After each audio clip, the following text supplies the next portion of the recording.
Olá pessoal, aqui é o André Faria, sou diretor de tecnologia da Bluesoft e eu quero te convidar a conhecer o Acelerato para você poder organizar melhor o seu backlog e acompanhar a evolução do seu projeto num Kanban virtual. Entre agora mesmo em acelerato.com e crie a sua conta. Aproveite o papo reto.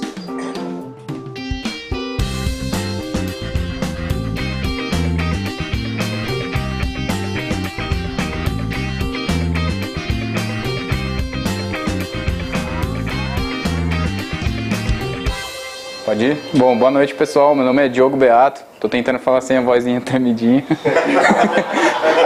Eu vou falar pra vocês hoje sobre designer para programadores. A ideia aqui é dar algumas dicas de design para quem é programador back-end, porque muitas vezes a gente quer desenvolver alguma coisa e fica muito ruim o design do site. Então eu vou dar algumas dicas que, se você seguir, você consegue deixar ele um pouco melhor. Eu dividi em 3 etapas, então hoje eu vou falar sobre tipografia. O problema é esse, né? Eu também quero desenvolver um site bonito, né? Vou lá, ralo, estudo, sei tudo sobre Java, sei tudo sobre banco, mas na hora que eu preciso fazer uma aplicação, aquele site feio pra caramba, né? Então, tudo que a gente tem que fazer é começar pelo conteúdo. O quanto que o conteúdo influencia no design, né? Então, por exemplo, antes de começar, define qual é a audiência do seu site ou do seu aplicativo, qual é a idade dele, qual o gênero, para que cultura que você está desenvolvendo aquilo, o tom daquilo, por exemplo, se é um tom mais casual, se é formal, se é sarcástico, se é de brincadeira, e o propósito dele, né? Se é um site mais institucional, se é algo mais informativo, ou se é um mais de conversão, por exemplo, uma landing page, que você precisa ter um site ali para converter usuários a se cadastrar na sua aplicação, né? Então vou começar pelas tipografias. Antes de começar, define o seu Style Guide. Então o que é o Style Guide? É mais ou menos isso aqui, ó. Todo tipo de tipografia que eu for fazer, eu defino um padrão. Quando eu for usar título, quando eu for usar subtítulo, como vai ser meus navs, né, meus menus, como que vai ser o meu body copy, que seria a parte de texto mesmo, um parágrafo, e como que vai ser a parte de footer, essas coisas, né? Então defina esse style guide, cria um index lá, um HTML, e define como que você vai utilizar isso, quais as tags você vai utilizar para isso, e customiza o CSS de acordo com as dicas que eu vou dar agora. Tamanho, por exemplo. Body copy, tenta utilizar em torno de 14 a 16 pixels, porque menor do que isso fica ruim para ler. E muito grande também fica estranho. Então, se você seguir mais ou menos esse padrão de tamanho, você vai ter um resultado agradável. Você não vai ser um designer super foda, mas a ideia é exatamente essa, dar dicas para quem não tem muita noção de design, seguir algumas regras e conseguir montar algo legal. Então, por exemplo, os títulos, headerline, você faz com 300% do tamanho do body copy. Os subtítulos, 150%. Os navs, normalmente o mesmo tamanho do body copy.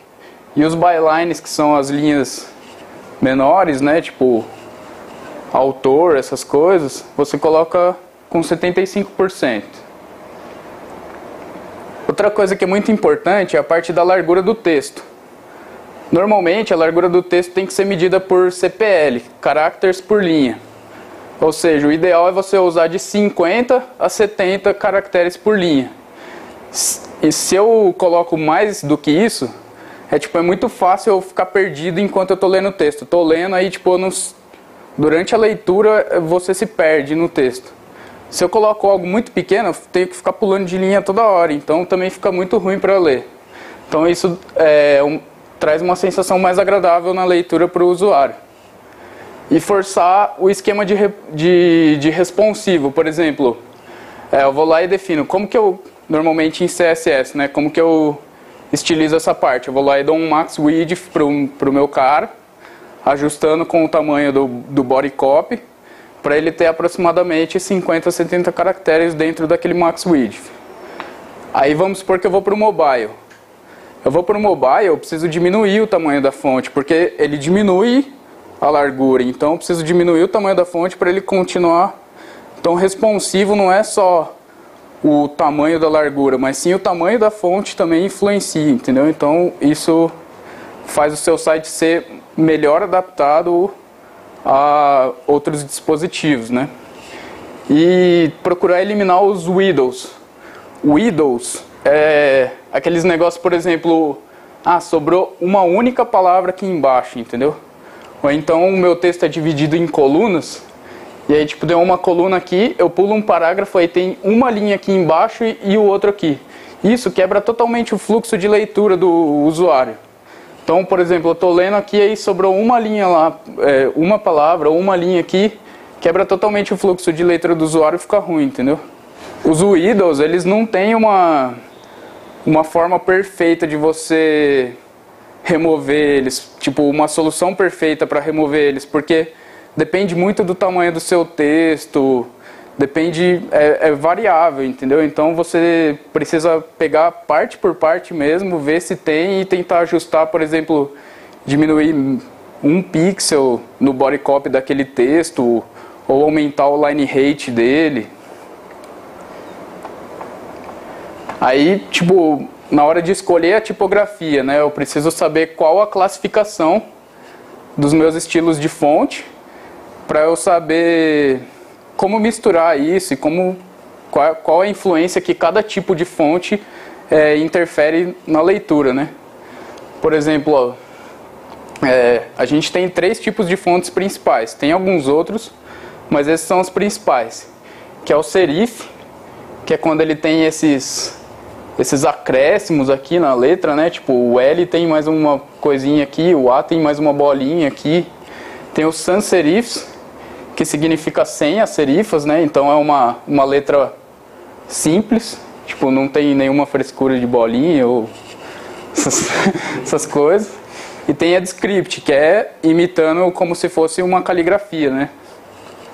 Agora eu vou mostrar, de acordo com a classificação, os estilos delas, porque cada uma tem vários estilos, cada classificação tem alguns estilos, e esses estilos são como que eu posso dizer? Eles funcionam melhor para determinado tipo de conteúdo. Então, por exemplo, Humanist Serif, ela dá uma simulada na caligrafia aqui. Ela tem contraste nos strokes, por exemplo, aqui é bem grosso e aqui é mais fininho. E ela é muito boa para usar em sites que o conteúdo é sobre jornalismo ou história.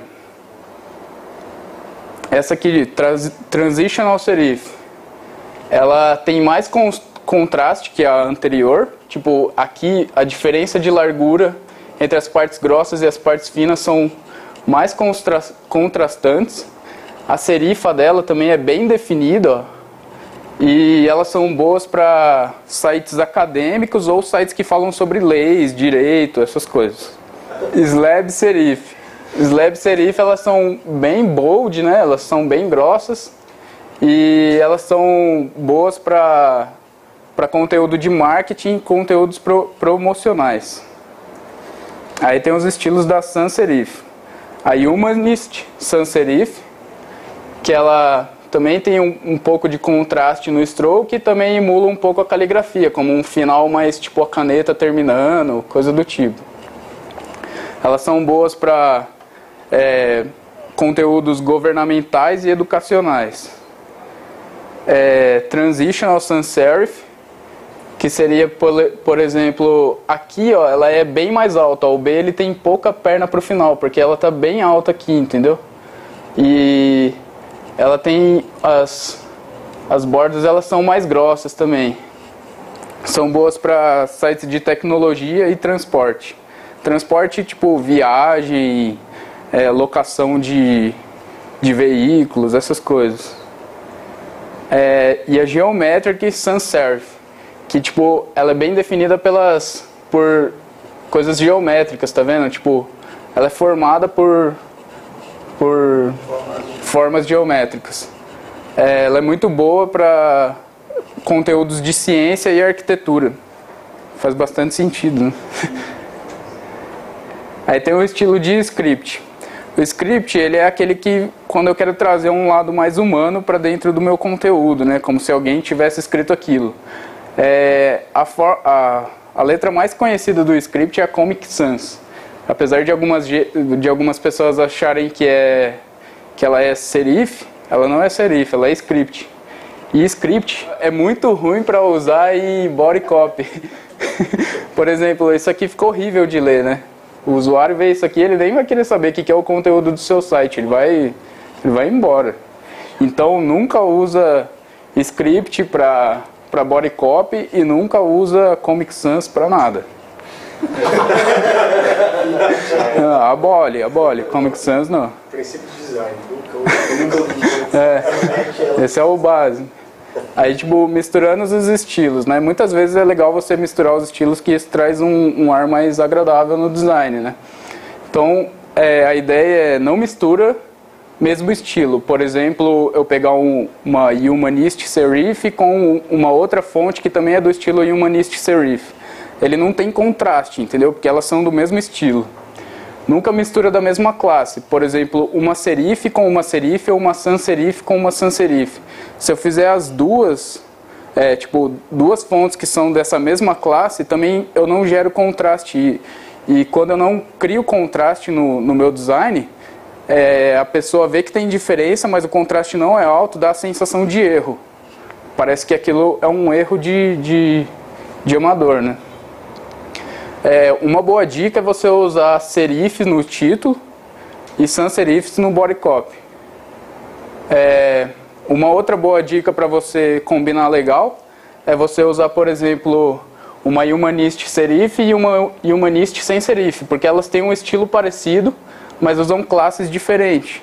Então isso aqui é tipo certeza que vai ficar legal. A ideia é de criar contraste. Se você quer combinar, muitas vezes os designers mais experientes conseguem combinar coisas fugindo dessas regras, mas eles têm a ideia de que você precisa criar um contraste entre os estilos de fonte, exatamente por aquilo que eu acabei de dizer, senão fica parecendo que é um erro, né? E na dúvida usa só uma fonte sans serif mesmo, que garanto que não vai ficar ruim. É isso aí, pessoal.